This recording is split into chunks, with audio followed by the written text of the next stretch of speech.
Quando a gente fala de gestão da experiência do cliente, a gente tem um grande problema, que é a questão de equilibrar, equacionar objetivo de negócio, objetivo da empresa e o objetivo do cliente. Lógico que aqui a gente tem uma disputa que deveria ser de ganha-ganha, mas às vezes não é bem assim. Meu nome é Juliana, eu sou doutora em administração, tenho um pós-doutorado em psicologia do consumo e há mais de 15 anos estudando sobre relacionamentos estratégicos e como criar um processo para gerenciar a melhor experiência do cliente. Eu trago aqui no canal Estratégia Descomplicada algumas dicas, práticas, cases, causos para a gente discutir um pouquinho de uma forma um pouquinho mais aprofundada sobre o porquê que a gente tem que mudar a chavinha quando a gente fala de gestão da experiência do cliente. Hoje, a experiência do cliente não é mais só uma questão de fidelização, satisfação do cliente, né? Essa questão de vou aumentar a minha qualidade de serviço, tá? A experiência do cliente está muito longe disso. Vou ser bem sincera com vocês. A experiência do cliente nasceu lá da década de 90, teve alguns estudos antes, na década de 80, mas começou a ficar mais forte na década de 90. Está muito relacionado com a qualidade percebida. Está muito relacionado com processo de percepção, não como canal de atendimento, contato, enfim, que é uma parte fundamental do relacionamento entre cliente e empresa, né? Principalmente ali com algumas teorias que surgiram, tanto da questão ali relacionada a Service Blueprint, né? Questões ali de mapeamento de jornada, né? Mas a banalização disso, né, causam alguns probleminhas no meio do caminho. Tanto na questão do uso de métricas, né, a forma de relacionar a experiência, só canais de contato, atendimento e relacionamento, porque a gente tem essa questão de o negócio, ele tá realmente preparado para ter uma boa experiência com o cliente, para ser essa boa experiência do cliente? Olha, vou falar para vocês que a maior parte das empresas não estão preparadas para serem a melhor experiência do cliente, tá? Isso não é só frase merchan, elas não estão mesmo. Tem um estudo que, se eu não me engano, eu estava lendo até há pouco tempo, que saiu da Qualtrics, que só 3% das empresas têm uma cultura realmente centrada para o cliente. Sim, eu concordo que é por aí. Tem outro estudo da Accenture que eles trouxeram que 74% dos gestores que eu digo, quando eu falo gestores, pessoal, é quem toma decisão no negócio, tá? É um líder operacional, se ele tiver poder de decisão de fato, né, é um gestor. Mas, para mim, tá? No meu vocabulário aqui com vocês. Mas, pensando no pessoal, diretoria, alto escalão, 74% não conseguem traduzir dados de clientes em ações. E aí vocês devem estar se perguntando, tá, mas nossa, como assim eles não conseguem? Lógico, dado de cliente é termômetro, é percepção do cliente, é resultado percebido do que a empresa fez para entregar para ele. Você pegar esse dado desse termômetro e dizer que vai fazer alguma coisa é muito jogar na loteria, é muito tentativa e erro, né? Tem que ter pesquisas de mercado mais aprofundadas e olha aqui, uma coisa que eu falo, pesquisa de mercado, a gente tem pesquisas e pesquisas, né? Pesquisa, ela tem que ter ali uma questão de metodologia por trás que traga uma base para que os dados sejam realmente válidos para aquela situação, para aquele negócio, para aquela tomada de decisão. Senão também pode ser furada, tá? Desculpa se eu tô decepcionando alguém, mas fazer pesquisa não é tão fácil, né, como se pregam por aí. Não é nem só a questão de ser fácil, né, mas a questão é ter metodologia é importante, porque isso que vai garantir a qualidade dos dados e a efetividade para o que você vai usar de fato, entende? Até por isso que tenho várias outras críticas que vou deixar por aqui, DNPS, satisfação, né? Como eu estava falando, satisfação é obrigação da empresa, experiência do cliente é diferencial. Hoje ainda é diferencial, tá? A gente tem alguns setores que competem mais forte pela experiência, tem alguns setores que eles estão usando ainda como diferencial competitivo. Diferencial competitivo que eu digo diferenciação baseada na experiência. Agora, tem alguns setores que experiência, tipo restaurantes, hotéis, pessoal de turismo, experiência é a base do negócio, né? Não tem ali essa questão de em excelência para o cliente, fica bem difícil. Mas, voltando ao nosso tema principal. Objetivo do negócio e objetivo do cliente. Como fazer com que os dois se encontrem? É uma dinâmica difícil, sabe por quê? O cliente quer uma coisa, o negócio quer outra. O cliente não quer gastar, ele quer investir no melhor para ele. A empresa, ela quer oferecer, ela deveria querer pelo menos oferecer o melhor para o cliente, mas ela quer lucrar, ela quer rentabilidade. E a questão é, investimento do cliente para rentabilidade para a empresa, a gente tem um caminho bem longo.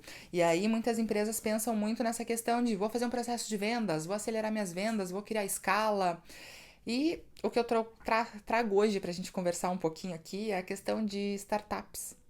Negócios inovadores, mas inovadores que eu digo que tem altos ganhos de escala, tá? Toda economia de escala tem um problema relacionado à experiência do cliente. Sabe qual que é o problema da escala?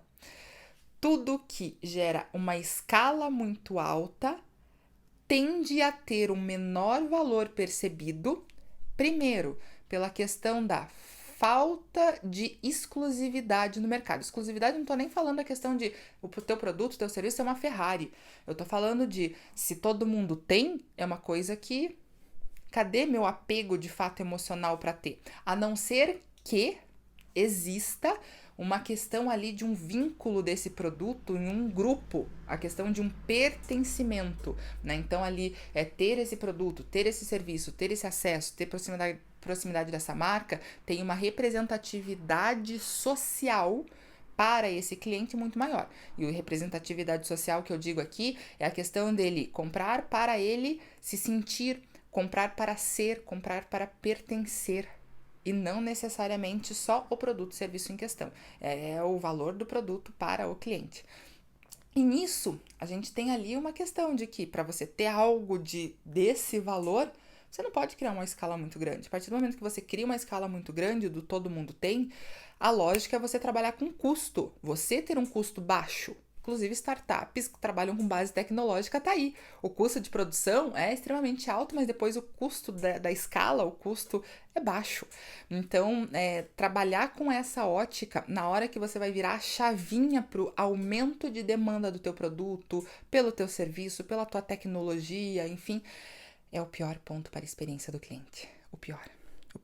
Eu tô para ver empresa que conseguiu manter a experiência do começo ali e depois essa curva de crescimento depois, sabe? Geralmente dá uma patinada. Principalmente porque nesses ganhos de escala a gente tem que ter escala não só para venda, mas a gente tem que ter escala de produção, escala no relacionamento com o fornecedor, escala, né, da equipe. Então, o próprio dimensionamento da equipe às vezes se perde à mão, né, fazendo uma equação um pouquinho errada, tanto no tamanho da equipe, mas também na questão relacionada na qualidade da equipe. Aí é complicado, né? Porque daí entram pessoas que não são alinhadas aos valores da empresa, a questão de pessoas não tão qualificadas. E qualificadas eu não tô nem falando da questão de formação, capacitação, mas tô falando de objetivo mesmo desse funcionário em relação à empresa. Né? É um funcionário que quer vestir a camisa ou é um funcionário que só quer pagar as contas no final do mês? Todo mundo quer pagar as contas no final do mês, mas a motivação desse cara vai ser um pouquinho diferente. A qualidade do que ele vai estar produzindo vai ser um pouquinho diferente. O comprometimento dele vai ser diferente. Enfim, então a questão de equacionar o objetivo da empresa e o objetivo do cliente, né, nessa economia de escala, nessa questão do crescimento acelerado, nessa lógica da inovação das startups, elas tendem a ter um contraponto ali muito grande, tá? Até eu tive um caso, inclusive hoje, o motivo desse vídeo, que foi com uma empresa que teve um ganho de escala absurdo, né? Ela nasceu para isso, afinal. Sabe aquelas empresas, né, que você paga, não vou falar o nome aqui, claro, mas sabe aquelas empresas que você tem uma tagzinha para pagar alguns serviços de uma forma automática, mais fácil, mais rápida? Pois é, estou com um probleminha desde o começo do ano com uma. Então isso faz o quê? 8, 9 meses. Tá? 8 meses, para ser mais precisa, tá? Existe uma outra pessoa utilizando a minha tag. Porque aparecem custos, aparecem cobranças que não são minhas. E aí, tem algumas questões, né? A primeira delas é que se perde a confiança na empresa, né? Porque todo mês você ter que conferir uma coisa para ver se está sendo lançado da forma adequada, já é complicado, né? A questão maior foi, né, a etapa de tentativa de resolução de problema, né? Então foram ao todo 5. Essa eu não sei se é a quinta ou a sexta vez, tá? Que eu tenho que ligar a nível de ouvidoria para tentar resolver o meu problema. E aí, eu tô com um problema de cobranças irregulares. Eu tô com um problema que eu tive que fazer boletim de ocorrência. Sim, tive que fazer boletim de ocorrência. Estou com um problema que eu já passei por algumas vezes, em algumas, né, etapas ali. Inclusive, já cancelei o serviço e veio cobrança. E aí, pergunto para vocês, o atendimento ele tinha que ser rápido ou de uma certa forma lento, de qualquer forma, para resolver um problema que se transformou, meu Deus do céu, numa bola de neve? Deveria ser rápido. Eu demorei 3 minutos para chegar naquela musiquinha que demorou mais exatamente 8 minutos, ou seja, no total 11 minutos para conseguir falar com alguém primeiro. Depois, né, teve todo o processo de atendimento que não é padrão, porque foram, né, diferentes etapas. Ele tentou de tudo, mas tem muita coisa que não está ao seu alcance, né, o atendente. Por quê? Lógica organizacional, processos internos, questões de comunicação, de sistema que passam ali a sua capacidade. Ok. E aí, pra gente fechar com chave de ouro, esse processo de experiência me vem, né, avalie a experiência. E lógico, né, eu como curiosa, fico ali para avaliar o serviço, lógico, e também para conhecer a escala utilizada. Não era NPS, oba! Não era uma pesquisa de satisfação tradicional, legal, o que vem por aí, né? Perguntinha básica. Como foi a sua experiência conosco hoje, né? Com a empresa XYZ hoje. E aí, opções de resposta. Você teve suas expectativas superadas? Avalie apertando 5. Você ficou satisfeito com o que você veio fazer aqui hoje? Ou você ficou satisfeito com, enfim, não era atendimento, tá? Era alguma coisa. Ficou satisfeito? Depois, você teve seu problema resolvido, mas você talvez esperava mais. É uma frase meio longa, aperta 3. Você não teve o seu problema resolvido, não, aperta 2. Você ficou muito descontente com o nosso serviço, aperta 1. Enfim, qual que é o problema disso? Tô nem aqui para falar sobre escala, né? Escala que eu digo, a métrica de experiência com vocês hoje, mas isso não podia passar batido, porque estão sendo avaliados 3 construtos diferentes numa mesma questão. Aí você vai pegar esse resultado, ele vai servir para quê? Desculpa, mas nada. Talvez ego, e olhe lá que tá muito enviesado. Eu confesso que eu, como professora de pesquisa, eu fiquei ali, eu escutei 3 vezes para me certificar que eram coisas diferentes que estavam ali nessa escala, para eu não saber como avaliar. Não avaliei, desliguei, beijos, enfim. Mas, vejam, aí é o objetivo da empresa, ter uma métrica.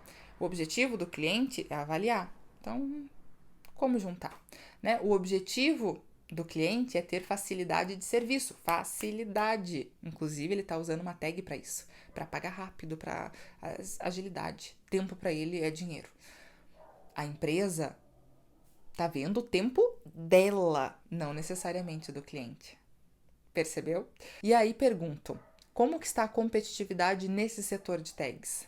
No começo a gente tinha uma única empresa. Hoje em dia, inchou o mercado de diversas empresas do mesmo, né, do mesmo ramo, da mesma forma ali de oferta de serviços, mas pegando algumas coisas que deram errado nesse modelo de negócios e levando de uma outra forma para frente. Bom, por que eu tô trazendo esse papo para vocês? Porque vocês viram que a experiência do cliente é muito mais do que a gente pensar em canais de contato, que a gente pensar em atendimento e relacionamento, porque a maior parte dos problemas estão sempre na empresa e não na estrutura de contato, não na ponta de relacionamento, mas ou é no serviço, ou é na estrutura, ou na questão da gestão das informações, na proposta, enfim, tem alguma coisa desalinhada muito antes de chegar ali nessa ponta de atendimento e relacionamento, tá? Então a gente tem que pensar nessa ótica para saber o que a empresa tem que fazer de fato. Bom, se você gostou desse conteúdo, eu convido você a clicar aqui, deixar o seu like, a se inscrever no canal, mas principalmente a se inscrever na nossa imersão BXI. A imersão BXI é a primeira e única imersão no mercado que vem para realmente revolucionar o conceito que a gente vê até hoje de gestão da experiência do cliente. Sabe por quê? Porque a gente eleva a experiência como estratégia de negócios. Então, em 3 dias eu vou te ensinar como você vai fazer com que a sua estrutura, a sua cultura, a sua estratégia estejam alinhados de fato para você ter mais resultados com a gestão da experiência do cliente de fato. Mas é a única, não porque é maior e melhor, mas é a única porque a gente tem alguns diferenciais do mercado. Não vou falar só que a nossa metodologia é exclusiva. A gente tem uma metodologia exclusiva para trabalhar de fato, né, com projetos, com análise de dados para você ter insights realmente para transformar a gestão da experiência como estratégia no seu negócio. Tá? Então, o primeiro ponto seria a metodologia, mas isso eu acho que você já sabe se você segue o canal, se você conhece a HypeTrack. Mas, além disso, a gente tem outras questõezinhas para ser realmente a imersão que vem para revolucionar esse cenário. Primeiro, essa imersão é uma imersão prática, ou seja, você vai não colocar a mão na massa como você está acostumado, sabe? De ter algumas teorias, pensou, escreveu, post-it, foi, fez. Não, é prática, porque a gente vai analisar a sua empresa, a gente vai trazer os seus dados e em cima deles você vai criar projeto no nosso modelo. Simples assim. Além disso, a gente traz uma equipe de professores doutores que atuam no mercado. Doutores para discutir dados, insights para você levar para o seu negócio. Então é menos fórmula pronta e mais, né, ciência, mas ciência de fato com quem faz. Diferente. Além disso, a gente tem um acompanhamento de resultados onde a gente vai analisar onde você chegou utilizando o nosso método, mas de uma forma um pouquinho diferente. Sabe por que é diferente? Porque você vai ter um módulo presencial para ver os resultados, para você fazer visitas técnicas, sim, visitas técnicas, ir em loco, conversar com pessoas de gestão da experiência do cliente, com gestores de operações, para você ver processos, saber como aquilo acontece de fato, mas nas melhores e maiores experiências de Paris, claro. Não aqui do Brasil, porque a HypeTrack é uma empresa franco-brasileira. Então, a gente vai fazer essa pegada e privilegiar, né, um pouco tanto os nossos clientes como interessados nesse tema. E tem mais outras coisitas que eu não vou ficar cantando por aqui. Clica no link lá e se inscreve, que a primeira imersão BXI vai ser no final desse ano e as vagas são limitadíssimas pela exclusividade do processo. Então, corre e se inscreve já. Não perde essa oportunidade de revolucionar experiências no seu negócio. Happy para as melhores experiências, Track para os melhores indicadores. Até a próxima!